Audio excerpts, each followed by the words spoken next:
Hi friends, இன்றைக்கி நம்ம நம்மளோட ஹெல்தி டெய்லி கிச்சன் சேனலில் பார்க்க போகிறது சத்து மாவு கூழ் மல்டிகிரெயின் ஹெல்த் மிக்ஸ். இந்த சத்து மாவு கூழ் அரைக்க தேவையான பொருட்கள் என்னென்னு பார்த்துடலாம்.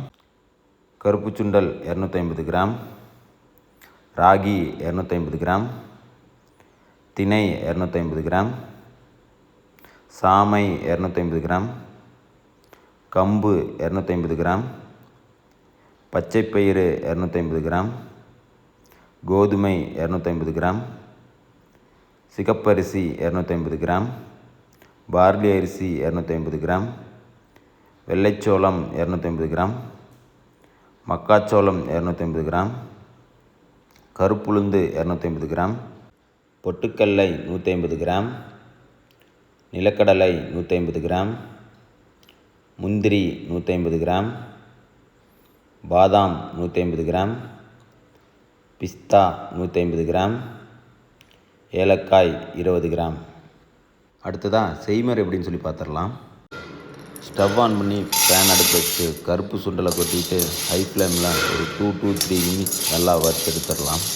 கருக விட்டுறக்கூடாது, கிளறிக்கிட்டே இருக்கணும்.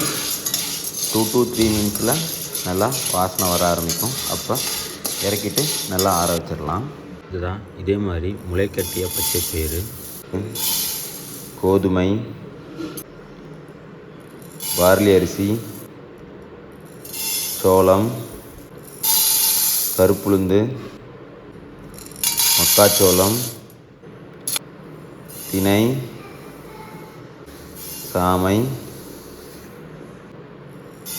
சிகப்பரிசி, கம்பு, முளைக்கட்டிய ராகி, பொட்டுக்கடலை,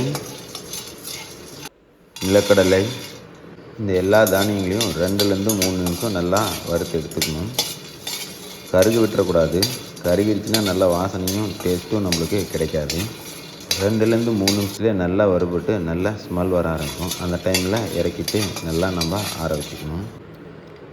அடுத்ததாக பிஸ்தா, முந்திரி, பாதாம் இது எல்லாத்தையும் ஒன்றா போட்டு லோ ஃப்ளேமில் ஒரு 1 or 2 மினிட்ஸ் நல்லா வறுத்து எடுத்துக்கணும்.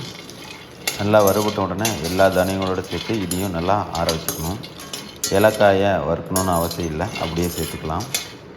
எல்லா தானியங்களும் நல்லா ஆறின பின்னாடி இந்த மாதிரி ஒரு கண்டெய்னரில் எடுத்துக்கிட்டு மாவு அரைக்கிற மில்லுக்கு எடுத்துகிட்டு போய் நல்லா நைஸாக அரைச்சி எடுத்துகிட்டு வந்து இந்த மாதிரி நல்லா ஆற வச்சு நம்மளுக்கு தேவையான கண்டெய்னரில் ஸ்டோர் பண்ணி வச்சுக்கலாம். அடுத்ததாக அரைச்ச சத்து மாவு மிக்ஸிலேருந்து கூழ் எப்படி காய்ச்சறதுன்னு பார்த்துடலாம்.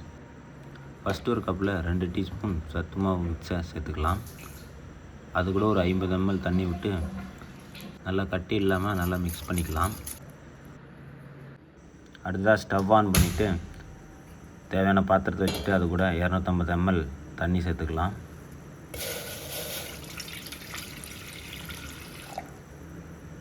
அடுப்பை ஹை ஃப்ளேமில் வச்சுக்கலாம். தண்ணி நல்லா சூடாகிற பின்னாடி அதெல்லாம் நம்ம கரைச்சி வச்ச சத்துமா மிக்ஸை சேர்த்துக்கலாம். தண்ணி நல்லா சூடாகிற முன்னாடி தான் சேர்த்தணும், அப்படி இல்லைன்னா கட்டி விழுந்துடும். அடுப்பை ஹை ஃப்ளேமில் வச்சுக்கலாம். 1/4 டீஸ்பூன் உப்பு சேர்த்துக்கலாம்.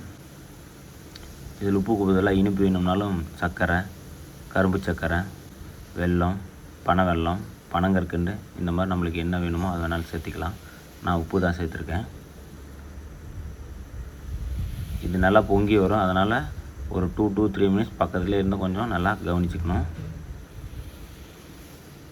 பொங்கி வரும்போது நம்ம கரண்டி விட்டு லேசாக கிண்டி விட்டுடணும்.